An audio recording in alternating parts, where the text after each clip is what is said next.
Well, hello everyone. You are live on discgolfplanet.tv. And last week we were conquering the worlds. This week we are conquering the globe. And discgolfplanet.tv is thrilled to be part of the global disc golf event coming up this coming weekend. And the brainchild of this global disc golf event, of course, is our own Chuck Kennedy. And we have Chuck Kennedy live here on the discgolfplanet.tv. And how's everything going, Chuck? Going well. We got everybody doing their late registrations. Registration closes at 8 o'clock local time tonight in a lot of venues. So hopefully everybody out there getting registered that is planning to play. Super. Well, this has been an event that's sort of been the residue of your work with the ratings. But tell me a little bit about how you got this idea to incorporate multiple events around the planet. Well, the ratings have been involved with PDGA players for about 12 years now. We've run over 10,000 events with doing the rating system, and it seems to be working well. And got the idea that even though we can't compare scores directly between courses, that because of the rating system, we're able to actually compare people's performance on different courses just strictly through the rating. If you shoot a 950 on a short course, it's the same as shooting a 950 on a longer course with a higher score. So that's where the idea came from, is that, hey, we might be able to actually have people compete this way across the globe. Now, this is something that, of course, we can't just use one round to determine this. I mean, what kind of controls do you have built in? Because clearly the rating system, it's had skeptics. I think over the course of how many years has it been now? I remember 1999 when you introduced it to the world at the World Championship, so it's been, 12 years now. What would you tell the skeptics about the rating system and their doubt about whether it's valid or not?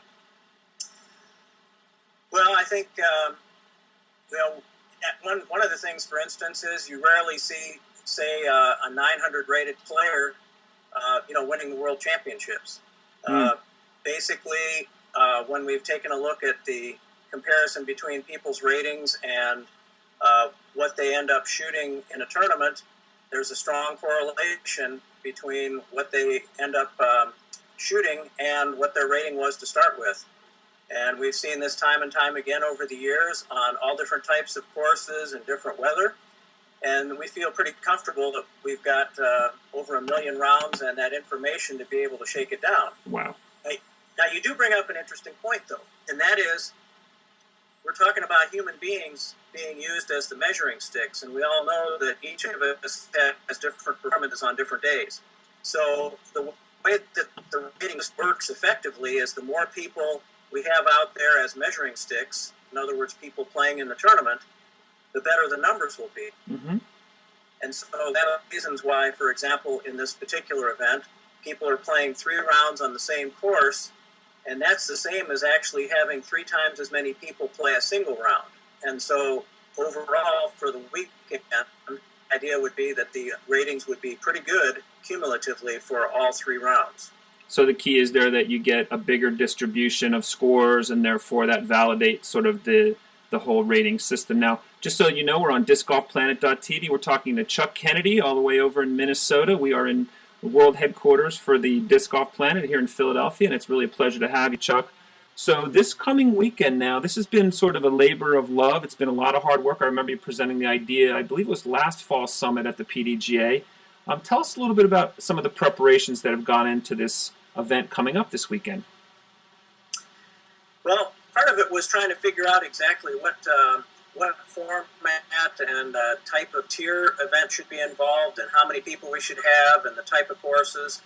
So we've kind of sorted through over the last year trying to get the best combination of things. Of course, we wanted to have non-PDGA members be able to participate, even if they didn't have ratings, because it was a global event. And part of this is as much showing people the power of the rating system as it relates to a benefit for PDGA membership. Sure. So that was the reason we sort of used the B tier as our benchmark level for the events. We have actually a C and an A tier in the mix. Sort of in that way. In general, most of the events are B tiers, so that there's a little bit of added cash for the pro fields, and also that non-members would be allowed to play with their $10 non-member fee. Nice. So we've got people all see this, and one of the exciting things is that Japan's event is full with 90 players. Wow. And they tell me that in the history of Japan events, they have never ever sold out a regular weekend event. Only the Japan Open has ever filled. And it filled 5 weeks before the deadline for this tournament. So they are just excited and ready to compete against everybody in the world in this global format. So that's really a little side bonus we didn't even expect. Oh, absolutely. And I'm sure not only is it just the disc golf component, but of course our good friends over in the in Japan need some kind of an outlet too to get away from some of the tragedies that befell them earlier this year. But the nice thing about this ratings and really this global disc golf event and using these ratings is that it's not just about this weekend. There are long-term implications, or at least medium-term implications, of who finishes the best. And you've forged a nice relationship with this year's USDGC. Tell us a little bit about some of that dynamic, Chuck. Yeah, the USDGC was thought it was a great idea to use this event as a way to get qualifiers from around the world that might not be able to get to some of their local qualifiers. Sure. So we have a setup here where the players, the top 30 players who shoot the best above their rating, will get invitations to attend the USDGC this year. Wow. And so this doesn't really matter. It doesn't matter if you have say an 890 rating and you shoot scores averaging a 910 rating for all 3 rounds. That'll be the same as a player that has 1,000 rating shooting 20 points above their rating. So everybody has a shot at this. It's basically shoot better than what you normally shoot, and the better you do that, your chances will be to get an invite to 30 spots. Absolutely. Now, being a ratings-based sort of system, not every course would be appropriate for this weekend's event. Is that correct? Well, we don't really know for sure that every course won't be suitable for it because the ratings work on all courses. But you were looking for a specific type of course, though, for this weekend, were you not? Yeah, that's correct. However, to keep it simple in the beginning and help people understand how this new format will work, we decided to keep it in a fairly narrow range between a course rating of 48 to 54. And fortunately, about 2/3 courses in the world fall in this range for PDGA competition. So we knew that by going that way, we'd have a lot of opportunities for people to participate using the course in their area. Sure. And tell me about, I know all the courses and all the events are not filled. Is this purely a global disc golf event, or are you overlaying this on some other competitions and some other events that are going on this weekend? Yes, well, we were really pleased that the folks, Charlie Mead, the tournament director for the British Open, was really excited about this format, and they modified their original plans a little bit so that they could play with the global event as part of their A-tier British Open that they've had regularly. Nice. And so the way to accommodate that, their first 3 rounds that they're playing will be part of the global competition, and then they're going to go on with their usual 4th round and finals. And those won't be part of the global competition, but it'll fit with their regular British Open format that they've done for years. Excellent. Are the Brits, have they been using ratings over there? I mean, I know everybody looks for their rating, but have they been having ratings-based events over in Britain at all? I wouldn't say so much ratings-based events, and in fact, I think that's one of the exciting things about this global event. Typically, we don't see as much amateur activity outside of the United States in these areas. They've been typically pro-biased in the beginning as they started developing competitions in their country, and only now are they starting to see more amateur play. And of course, this has really excited the Japanese. They have a huge contingent of non-PDGA member amateurs participating in this event. And so that's kind of a cool thing to see. And there's a question that ratings are of interest.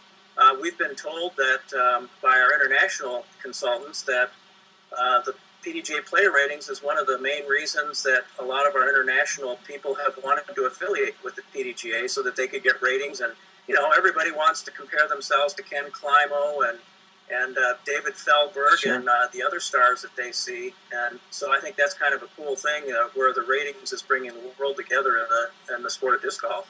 Well, speaking of bringing the world together, clearly this event this weekend is going to bring the world together.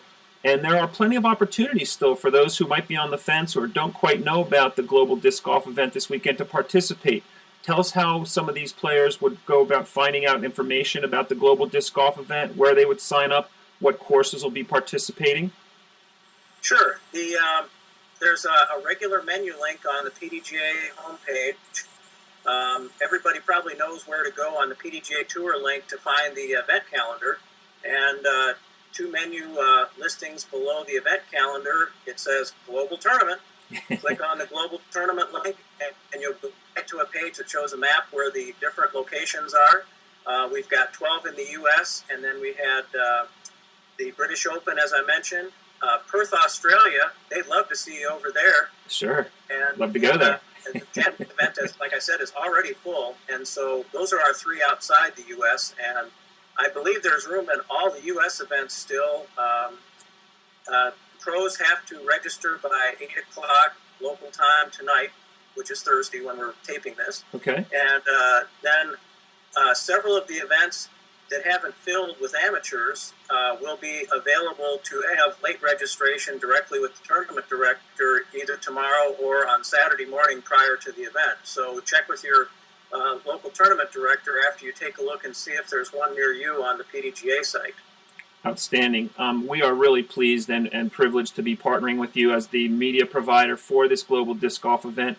Tell us a little bit and remind our viewers what our broadcast schedule will be this weekend, Chuck. Yeah, we're excited to try to do something a little bit different with some of the cover. We have sort of like a CNN or ESPN news update every couple hours. And so starting on Saturday at noon Eastern Daylight Time will be our first show. And every 2 hours after that to 8 o'clock on Saturday evening, we'll be coming and giving you a 15 or 20-minute update based on the news that we've discovered in the past 2 hours. Then on Sunday, we'll have a show at noon Eastern Daylight, and that'll be sort of a wrap-up of the Saturday activity. And, of course, because we're all in different time zones, we'll get to see the results from the British Open and the Japanese tournament and be able to update you on that. And then the exciting final show will be at 10 p.m. Eastern Time on Sunday evening. Hope to have all the results by then. Everybody will be done, and as long as the internet's still working and we can get the results from our tournament directors, we hope to be able to announce our global champions and maybe even some payouts and USDG qualifiers at that 10 o'clock show on Sunday evening. Sure. I was going to say, and most importantly, the USDGC qualifiers. So we had world champions. We had 7 world champions crowned last weekend. Are we going to have a global champion crowned this weekend?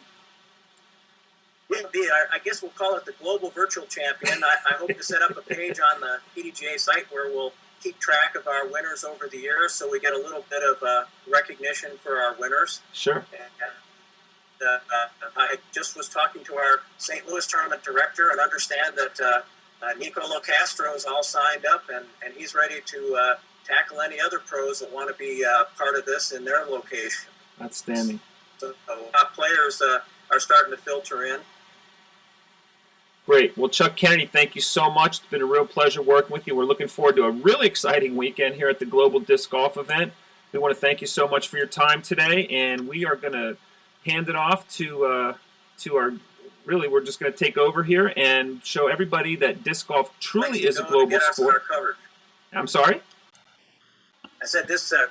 It was great to be working with Disc Golf Planet TV as a place for coverage for this event, so we're glad to be working with you. Absolutely. That's Chuck Kennedy all the way from Minnesota. He is our Global Disc Golf Event Coordinator, and I'm John Duesler on Disc Golf Planet. Chuck, we're going to catch up to you this weekend.